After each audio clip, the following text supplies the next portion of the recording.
Livro O Verdadeiro Evangelho, de Paul Washer. Prefácio, por Iago Martins. As pregações de Paul Washer são muito conhecidas pelo modo como paixão e verdade se combinam, redefinindo aquilo que cremos e transformando o modo como vivemos.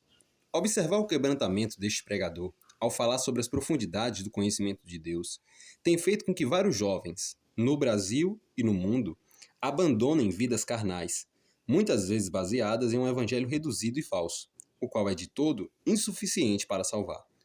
Muitos de nós já fomos impactados pela pregação chocante, mensagem ministrada em uma conferência de jovens em 2002, e que já possui mais de 1,5 milhão de acessos apenas em sua versão legendada em português. Outros de seus vídeos têm acertado em cheio os maiores ídolos do evangelicalismo brasileiro, alcançando centenas de milhares de crentes incrédulos.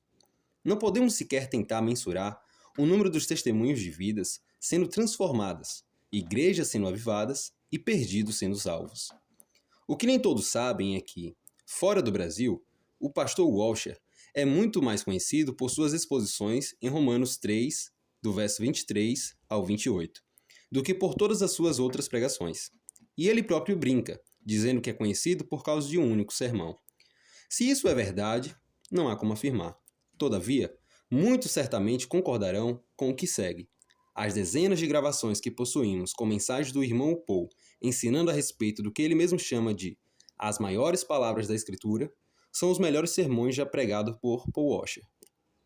Quando publicamos uma dessas pregações no blog Voltemos ao Evangelho, não poucos testemunharam nunca terem ouvido mensagem tão poderosa. Este livreto é resultado da união desses vários sermões em Romanos 3. Existem dezenas deles, em inglês e espanhol, e praticamente todos foram consultados, um por um. A estrutura principal foi retirada do vídeo As Maiores Palavras da Escritura, traduzido pelo Voltemos ao Evangelho e disponível no site.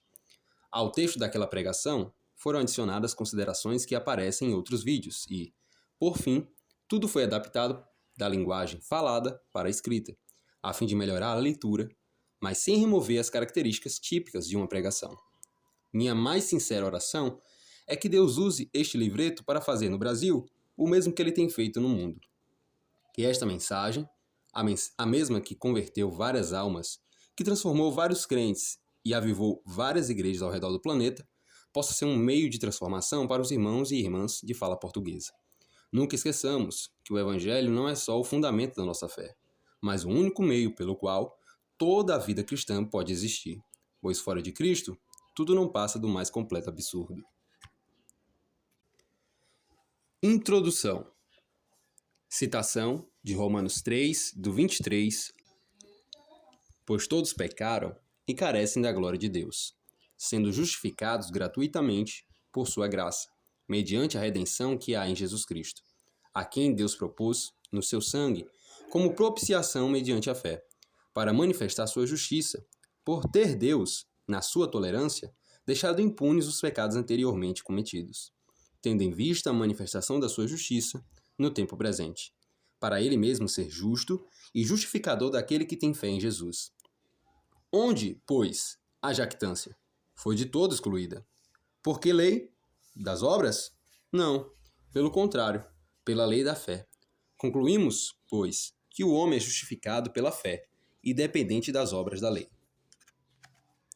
Nós temos diante de nós o que, ao longo da história da Igreja, muitos eruditos e pregadores, como Martyn Lloyd-Jones e Charles Spurgeon, disseram ser a acrópole da fé cristã, a cidade fortificada do cristianismo e a grande estrela brilhante das Escrituras.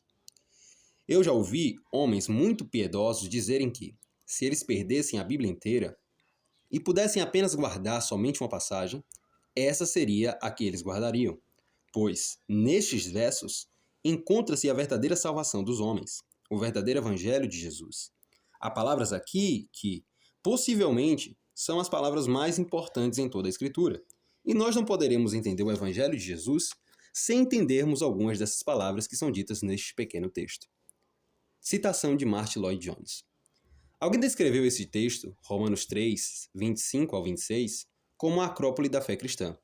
nós podemos estar certos de que não há nada que a mente humana possa jamais considerar que seja, em qualquer sentido, tão importante quanto esses dois versículos. A história da igreja demonstra muito claramente que eles têm sido o meio usado por Deus, Espírito Santo, para trazer muitas almas das trevas para a luz e para dar a muitos pobres pecadores o seu primeiro conhecimento da salvação e a sua primeira segurança quanto à salvação. A questão é, se você não entender a glória de Deus que é manifesta no Evangelho, como então você viverá?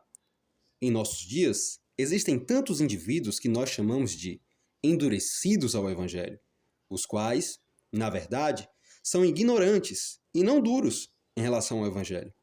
Existem tantos outros que são realmente nascidos de novo e que estão em busca de motivação, razão, zelo e força na vida cristã, mas não entendem que toda a força da qual eles precisam se encontra somente na verdade do Evangelho.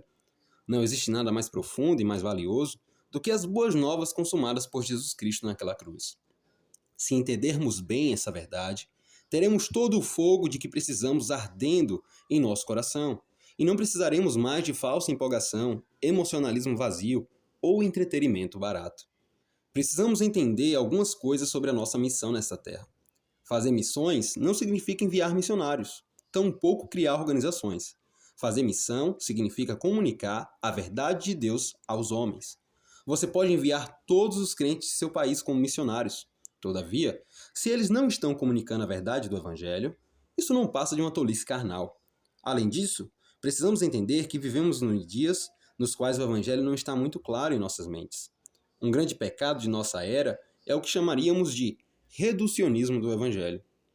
Muitos pensam conhecer o conteúdo das boas novas de Cristo, mas não percebem que o Evangelho na América de hoje foi reduzido a 4 leis espirituais e a 5 coisas que Deus quer que você saiba. O Evangelho é tratado como uma pequena verdade, um assunto útil apenas para as novas classes de convertidos. Algo que você aprende em 5 minutos, faz uma oração e logo em seguida avança para coisas maiores. Nós tomamos o glorioso Evangelho do nosso bendito Deus e o transformamos em pequenas perguntinhas vagas, como: você sabe que é pecador? Ou você quer aceitar Jesus como único Salvador? E, se alguém responde afirmativamente essas questões, nós papalmente os declaramos salvas após repetirem uma oração conosco. Nós ouvimos incontáveis histórias de evangelistas indo para o exterior e pregando para dezenas de milhares de pessoas, gerando milhares de convertidos. No entanto, assim que o missionário as procura, ele não encontra uma sequer frequentando a igreja. Nós vivemos em uma era de superficialidade, em uma era na qual se faz muito barulho. No entanto, o que tem sido realmente conquistado? Espero que ninguém fique ofendido com isto, mas há muitos anos eu comecei a compreender como nós somos um povo estúpido. Há alguns anos, um amigo da Colômbia Britânica me enviou um livro sobre lógica. Eu precisei ler o primeiro capítulo cerca de 3 vezes para compreender bem o que estava sendo dito, e concluí que aquilo se tratava da mais alta expressão da lógica que eu já havia lido. Era muito complicado, mais complicado do que qualquer coisa que eu havia lido na universidade.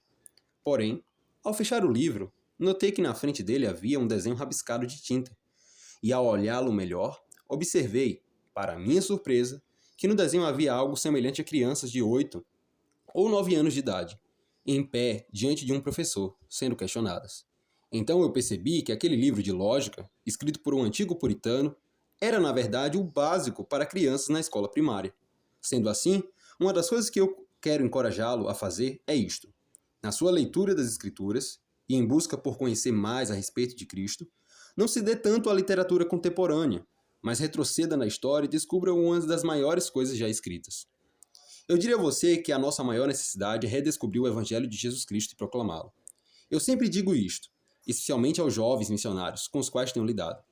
Tudo de que eu preciso é um homem simples o suficiente para andar no meio de uma praça com a Bíblia aberta, pregando o Evangelho de Jesus Cristo, até que alguém saia dali convertido ou ele saia numa maca.